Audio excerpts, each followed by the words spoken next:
আয়াতটা খুললেই দেখবেন আয়াতও আসবে, তরজমা আসবে। সহজ, এখন কোরআন বুঝা সহজ বন্ধু। কোরআন তোমরা মোবাইলটাকে শুধু গান বাজনা সিনেমার জন্য তোমরা বানিয়ে নিয়েছো। আসলে এই মোবাইলটার মধ্যে পুরো ইসলাম আছে, যদি তুমি চালাতে জানো।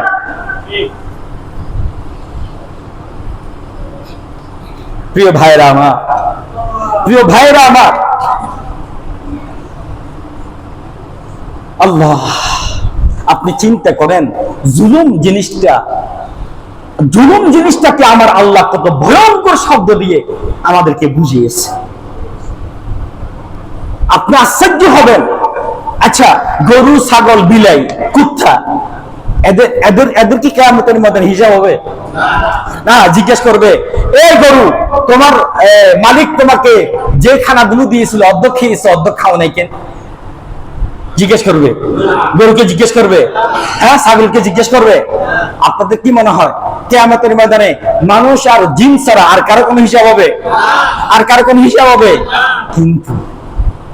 কিন্তু সহিহ সনদের হাদিস, সহিহ হাদিসে আল্লাহর নবী সাদিকুল মাসদুক, সত্য নবী মুহাম্মদুর রাসূলুল্লাহ সাল্লাল্লাহু আলাইহি ওয়াসাল্লাম কি স্পষ্ট ভাষা, কি সহিহ কালামের মধ্যে আমাদেরকে বলে দিয়েছেন, এ দুনিয়ার মানুষ, দুনিয়াতে কোন গরু যদি আরেকটা গরুর উপরে জুলুম করে, দুনিয়াতে যদি কোন ছাগল আরেকটা ছাগলের উপরে জুলুম করে, দুনিয়াতে কোন মুরগি যদি আরেকটা মুরগির উপরে জুলুম করে, একটা পাখি যদি আরেকটা পাখির উপরে জুলুম করে, ও দুনিয়ার মানুষ শুনো, কিয়ামতের ময়দানে আল্লাহ রাব্বুল আলামিন এই গরুকে ডাক দিবে, গরু জিন্দা হও। গরু জিন্দা হবে দুটা, যে দুটা কি মারামারি গুতাগুতি করছে।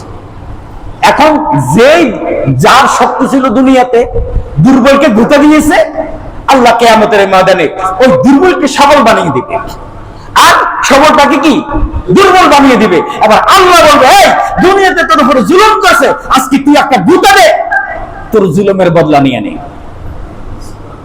আরে সুবহানাল্লাহ বলবেন না? আপনি হাদিসটা বুঝতে পেরেছেন? জুলুম যার কোনো হিসাব হবে না কিয়ামতের ময়দানে, তাদেরকে আল্লাহ চিন্তা করে এই জুলুমের হিসাব নেবেন। যার কোনো কি হবে না, যাদের কোনো হিসাব কিয়ামতের মধ্যে হবে, বুঝেন না, যাদের কোনো হিসাব কিয়ামতের ময়দানে হবে, তাদের জুলুমের হিসাব কিয়ামতের ময়দানে হবে।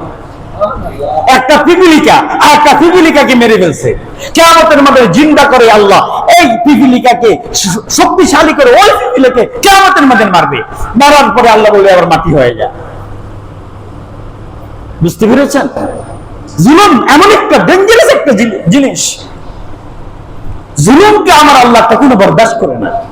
সে যেই হোক, যার সাথেই হোক, সেই চাই আপনি রিক্সাওয়ালার সাথে হোক, আপনার ফ্যামিলির সাথে হোক, আপনার সন্তানের সাথে হোক, আপনার বিবির সাথে হোক, যার সাথে জুলুম হোক না কেন, জুলুম আল্লাহ বরদাস্ত করেন না।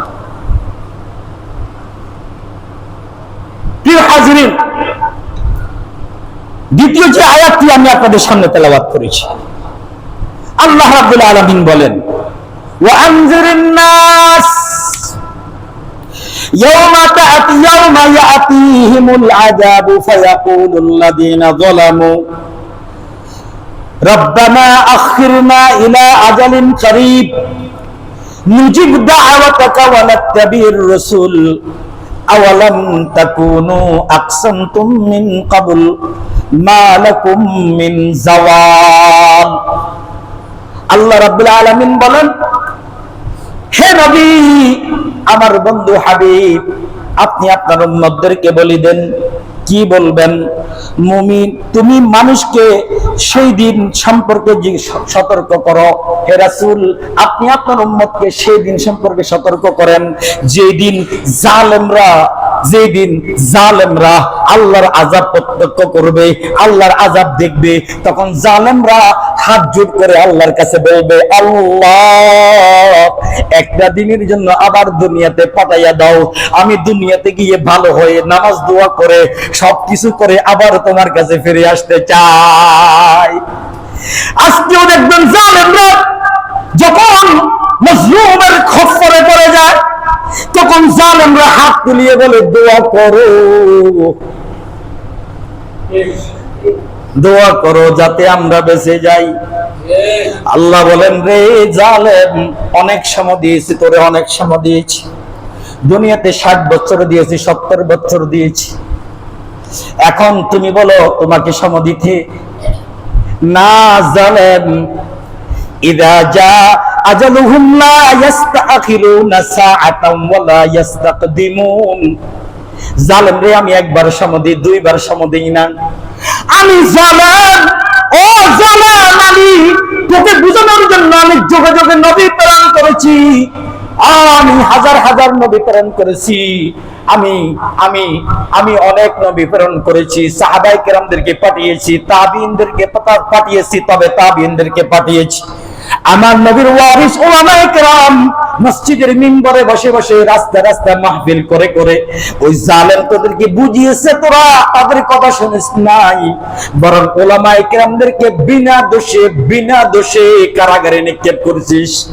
উলামায়ে কেরামদেরকে নারী কেলেঙ্কারি দিয়ে উলামায়ে কেরামের ইজ্জত নষ্ট করার জন্য চেষ্টা করছিস। জালিম, আমি আল্লাহ আজকে তোকে সুযোগ দেব, কিভাবে তুই ভাবলি? আজকে কোনো সুযোগ নাই, আজকে কোনো সুযোগ নাই। আল্লাহ হুকুম দিবেন, ও ফেরেশতারা, জালেমকে পিছনের দিকে বাদ শিকল দিয়ে আর টেনে টেনে টেনে টেনে তাদেরকে জাহান্নামের দিকে নিক্ষেপ কর। আল্লাহ কোরআনের সূরা জুমারের মধ্যে বলেন, ওয়াসিকাল্লাযীনা কাফারু ইলা জাহান্নাম যুমারা, وسيق الذين كفروا إلى جهنم زمرا حتى إذا جاءوها فتحت أبوابها وقال لهم خزنتها ألم يأتكم رسل منكم يتلون عليكم آيات ربكم وينذرونكم لقاء يومكم هذا।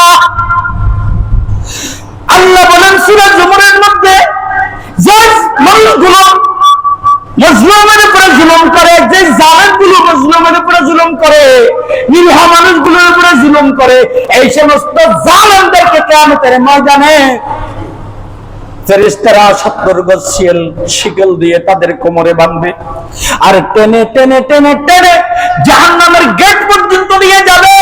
আর যখন জাহান্নামের গেটের সামনে যাবে, তখন দেখতে পাবে জাহান্নামের গেট গুলো বন্ধ। আল্লাহ বলবেন, ফেরেশতারা বলবেন, ও ফেরেশতারা বলবেন, জাহান্নামের দারোয়ানের নাম কি? আব্দুল মালিক। কি বলবে? আব্দুল মালিক, ইফতাবা জাহান্নাম, হে আব্দুল মালিক, জাহান্নামের দরজা খুলে দে। জাহান্নামের দরজা খোলা হবে। আর যখন জাহান্নামের দরজা খোলা হবে, জাহান্নামীরা জালেমরা তখন চিৎকার দিয়ে বলতে থাকবে, কি আমার আল্লাহ কত সুন্দর করে কোরআনের সূরা জুমারের মধ্যে বলে দিয়েছেন, আলাম ইয়াতিকুম রাসূলুম মিনকুম ইয়াতলুনা আলাইকুম। যখন জাহান্নামের ভিতরে প্রবেশ করতে চাইবে না, যখন টানা শুরু করবে, তখন তারা যখন কান্নাকাটি করবে, তখন চিৎকার দিতে থাকবে, তখন জাহান্নামের ফেরেশতারা জিজ্ঞেস করবে, আলাম ইয়াতিকুম রাসূলুম মিনকুম, কি তোদের কাছে কি ইমাম সাহেব মসজিদে বসে বসে বলে নাই? আজকের এই ঘটনা ঘটবে ইমাম সাহেব মসজিদে বসে বলে নাই? ফেরেশতারা, জাহান্নামের ফেরেশতারা বলবে, আলাম ইয়াতিকুম, এই দিনটা যে আসবে, রাসূলুম মিনকুম, তোমাদের কাছে মিম্বরে বসে খতিব সাহেব এগুলি বলে নাই? আলাম ইয়াতিকুম রাসূলুম মিনকুম ইয়াতলুনা আলাইকুম, ইমাম সাহেব কোরআনের তেলাওয়াত করে করে কি বুঝায় নাই? ইয়াতলুনা আলাইকুম, ইয়াতলুনা তো কি